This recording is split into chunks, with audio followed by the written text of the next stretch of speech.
Chicos, buenos días, bienvenidos a este ya viernes, como siempre les digo, ya es fin de semana, listos para descansar un poquito, ¿verdad? Espero que hayan tenido una buena semana y que los que tenían trabajos pendientes, por favor, comiencen a hacerlos. Estamos en las puertas de la segunda oportunidad, aprovechenla, porque para que no se atrasen y puedan tener un excelente promedio este semestre. Chicos, hay que luchar por esos promedios que son tan importantes para, a lo mejor ahorita dices, ay, estoy en segundo, no pasa nada, pero sabes que cuando lleguemos a la universidad, sí nos afecta, sí influye mucho en el lugar de la escuela donde quieras entrar, influye mucho. Así que vamos a echarle todas las ganas. ¿Sale, chicos? Estamos en el segundo parcial, estamos viendo corrientes literarias. La clase pasada vimos la corriente literaria del neoclasismo y hoy vamos a ver el romanticismo, que lejos de parecer lo que ustedes creen que es el romanticismo, que ay, todo lleno de corazones y flores y pajaritos cantando, no es eso, ¿ok? No se trata de eso. En realidad es otra época, otra situación histórica que se dio y ahí vamos a entender por qué se llamó romanticismo. Ok, bueno, pues empezamos entonces, ¿listos? Y el romanticismo literario pues es la época de producción literaria llevada a cabo entre finales del siglo XVIII y mediados del siglo XIX en diversas partes de Europa. Esta manifestación literaria pues estaba sujeta a esteticismos que se oponían plenamente a los planteamientos cosmopolitas y extremistas de la Ilustración francesa. Obviamente la Ilustración francesa fue ese periodo por eso se llamaba Ilustración, de esplendor, de todo lo así, lo elegante, todo lo pomposo que podía tener Europa, y el romanticismo estaba sí sujeta a algunas cuestiones estéticas, pero un poco más mesuradas. Entonces, el romanticismo pues es una rama importante del movimiento holístico, del cual deriva su nombre. Los autores que se encargaron de desarrollarlo pues buscaban contrarrestar el capitalismo generado por la revolución industrial. Al entrar la revolución industrial, imagínenlo de esta forma, fue de no tener nada, de decir, de todo lo que estaba construido era o de piedra o de madera o de cualquier otro material artesanal, barro quizás, y llega de repente la revolución industrial. Entonces ellos deciden hacer todo de metal. Y eso cambia las cosas porque ahora los objetos son más duraderos, hay más variedad, hay más utilidades, hay más fuerza, etcétera, etcétera. Y entonces esto es un boom. Y entonces los del romanticismo trataban como de decir, oye, bájenle a todo eso, no se dejen impresionar de esa manera por todo esto que está pasando, ubiquémonos en lo que debe de ser, en lo real. Y entonces pues había todo este contraste, ¿no? Entonces la literatura del romanticismo planteaba rescatar la esencia de las cosas. La labor del escritor era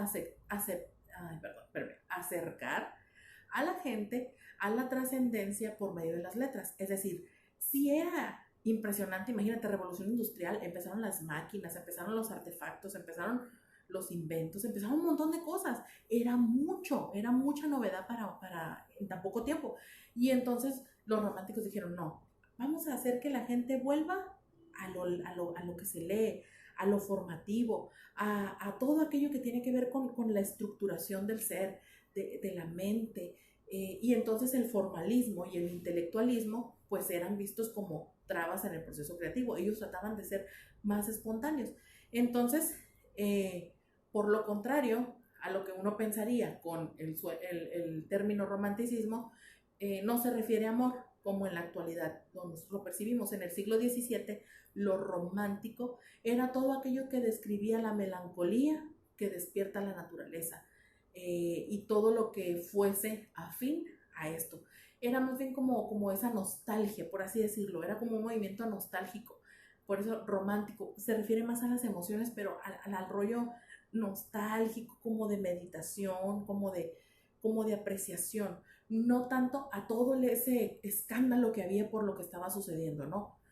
Por toda algarabía que estaba sucediendo por la revolución industrial. Ellos decían, no, vámonos vámonos tranquilos, vamos pensando, vamos viendo con tranquilidad todo esto. Entonces el vocablo romántico por sinónimo se asociaba a lo inverosímil, a lo increíble y a lo fantástico. Entonces en contraposición con el adjetivo romántico, pues era el antagonismo de lo grecolatino y lo clásico, como por ejemplo la literatura del medievo. El romanticismo era todo lo contrario. El medievo, ¿se acuerdan que eran estas historias fantásticas llenas de impresionantes caballeros que cabalgaban millones millones, miles de kilómetros para ver a su amada? Ellos no. Ellos decían, no necesitamos eso, nosotros, mira, aquí lo que tenemos alrededor, podemos escribir de esto. Ellos eran contemplativos, por así decirlo.